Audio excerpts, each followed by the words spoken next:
Bienvenidos a la penúltima ronda del torneo de candidatos. Vamos a ver la partida disputada entre el genio indio de 17 años que comparte el primer puesto con Nakamura y Nepomniachtchi contra Alireza Firuza que ha tenido un muy mal torneo. Empieza la partida con E4, E5, caballo F3, caballo C6 y llegamos a una Ruy López. Bastante común para estos jugadores. Después de caballo F6 viene D3, que es un movimiento menos común. Y después de alfil C5, en lugar de hacer C3 para evitar que un caballo llegue a la casilla de 4, decide enrocar. Y este enroque, a pesar de que después de caballo D4 y caballo por D4 llegue a una posición completamente igualada, tiene como objetivo desequilibrar la posición, simplemente no seguir la teoría de aperturas. Después de alfil por D4 y caballo D2, podemos ver que en esta posición tienen la misma estructura de peones y prácticamente las mismas piezas. Después de alfil B3 y A5, que es donde se acaba la preparación de Gukesh, porque es el primer momento en el que se tiene que parar a pensar, decide jugar el movimiento caballo C4 atacando al alfil. El alfil se retira de esta diagonal manteniendo ojo sobre el peón de F2 y después de caballo E3, que es un movimiento relativamente impreciso, pero no vamos a andar mucho en ello porque probablemente estaba dentro del plan. Viene enroque y dama F3. Y en esta posición, Firuza puede romper en el centro. Después de alfil C2, sí hay que tener en cuenta que este peón no se puede capturar porque viene A4. Y después de A4, tengo que retirar el alfil y las negras quedan con un centro demasiado fuerte. Sigue la partida con G6, evitando que llegue el caballo F5, esa era la idea de caballo 3. Viene torre 1 y después de alfil E6 cambia los peones. Y H3, aquí Firuza podría haber hecho el movimiento caballo H5, alfil B8, pero decide hacer un movimiento demasiado raro y así incómodo porque después de torre 8, el alfil que ya estaba en mala posición puede volver a una buena diagonal, atacando la torre. En caso de hacer un movimiento como caballo D7, podemos capturar el peón y no tendríamos ninguna consecuencia significativa. Sigue la partida con E4, que es el movimiento que jugó después de pensar un rato, después del torre 8. Viene D por E4 y después de D por E4 viene dama E2. Dama E2 es una de las casillas a las que puede llegar la dama. También podría haber llegado a F4 o inclusive a G3.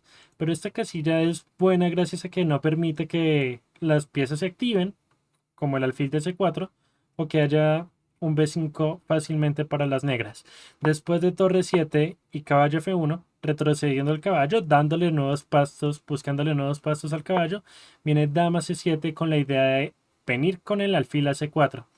Esta idea se puede prevenir de dos maneras, ya sea con alfil B5 o con alfil B3. Inclusive se podría con B3, pero este alfil queda terrible. En esta posición, Gukesh escogió el movimiento alfil B3, diciendo que capturar no sería tan conveniente para las negras gracias a que hay presión en el punto A5, e inclusive puede tener un poquito más de actividad con la torre.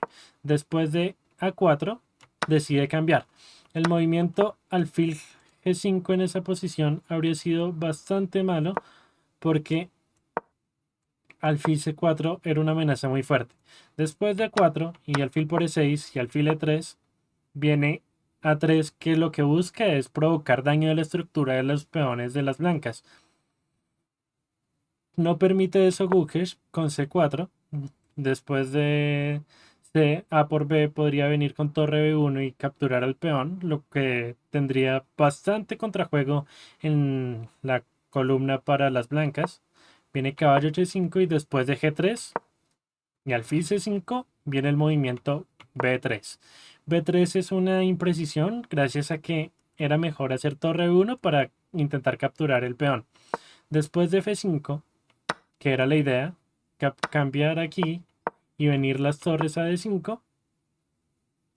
La idea es que no se puede hacer un movimiento como torre de 7, porque después de torre de 7 viene F4 muy fuerte atacando a las blancas. No puede defender el peón con un movimiento como rey G2 porque viene un doble y cuidado. Después de torre de 5 y dame 7, F4. No puede permitir ese F4 por parte de las negras, así que lo hace las blancas. Después de caballo F6, viene torre de 2. No está muy claro qué es lo que tienen que hacer las blancas para mejorar su posición. Lo mejor que pueden hacer probablemente es intentar hacer un avance en el flanco de dama. Gracias a que con un movimiento como H5, este flanco queda completamente restringido y las negras tienen una columna más fuerte y un peón pasado que puede significar grandes problemas.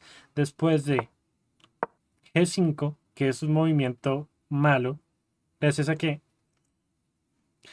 está permitiendo que las blancas consigan juego a través del flanco de rey, que era lo que no tenían que permitir. F por G5 es un error grave porque después de caballo de 7, este peón se ve muy débil.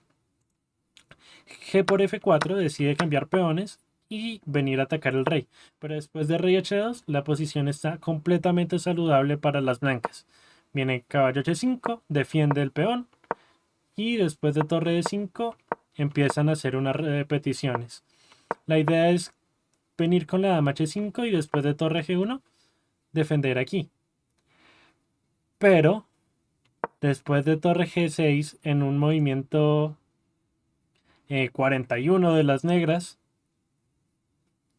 Gukesh decide que no quiere tablas y que va por la victoria. Sigue la partida con dama H4 y después de torre por G1 es difícil ver qué es lo que tienen que hacer las negras aquí, porque la idea es caballo E6 y activarse por la columna G, dándole amenazas al rey blanco, como podemos ver en esta línea.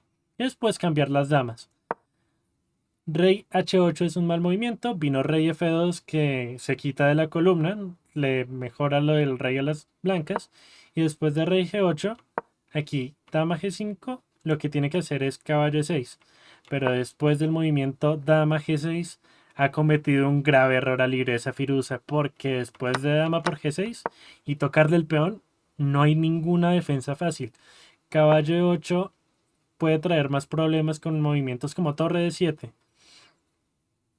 Así que decide mover la torre a E8, dejándose el peón, pero intentando conseguir contrajuego a cambio. Después de torre por G6 y caballo D5, decide defender el peón, que estaba siendo atacado. Torre B6 ataca el peón y aquí tenía que encontrar a Liresa un movimiento muy difícil para seguir sobreviviendo en la partida, que es E3. Después de 3 tenía que encontrar que después de la captura viene torre 4 y torre por F4. No sirve un movimiento como caballo de 5, o de hecho es el mejor movimiento, pero todavía hay complicaciones por torre de 2 y después de capturar este peón, el peón podría ser fuerte. Un movimiento como rey G1 llegaría a unas tablas demasiado rápido después del movimiento caballo F3 y torre de 2, porque el caballo haría como un yoyo aquí, yendo de la casilla H2 a la casilla F3. Después de caballo C2, que se jugó en la partida, que la idea también es avanzar el peón D3, vino torre por B7 y aquí encontrando una excelente combinación porque después de E3, que era la idea, y caballo D4, en lugar de detener el peón cuando avance 2, porque no lo puede tener, viene caballo F6 y aquí viene un mate muy impresionante en la casilla H7. Eso se llama el mate árabe. Después de torre 6, que decidió hacer porque no encontró mejor movimiento para venir a jugar en la columna G. Viene torre 7 y ya las blancas están completamente ganadas. Solo tienen un poco de tiempo, pero suficiente para consolidar. Después de ese 5 empiezan a avanzar los peones. Defiende el rey y el peón. Y después de unos movimientos avanzando los peones, mostrando que los peones pasados son los que mandan, se acaba la partida con una brillante victoria de Gukesh. Para acabar las partidas quedamos con estos resultados. Gukesh con 8,5 puntos, siguiéndolo de cerca Hikaru Nakamura, Ian Nepomniachtchi y Fabiano Caruana con 8. Esta es una victoria muy importante para Gukesh y puede significar llevarse el torneo de candidatos, ya que ahora es el favorito. Mañana en el día final se enfrentan Hikaru Nakamura contra Gukesh y Fabiano Caruana contra Ian Nepomniachtchi. Nos vemos en el próximo video.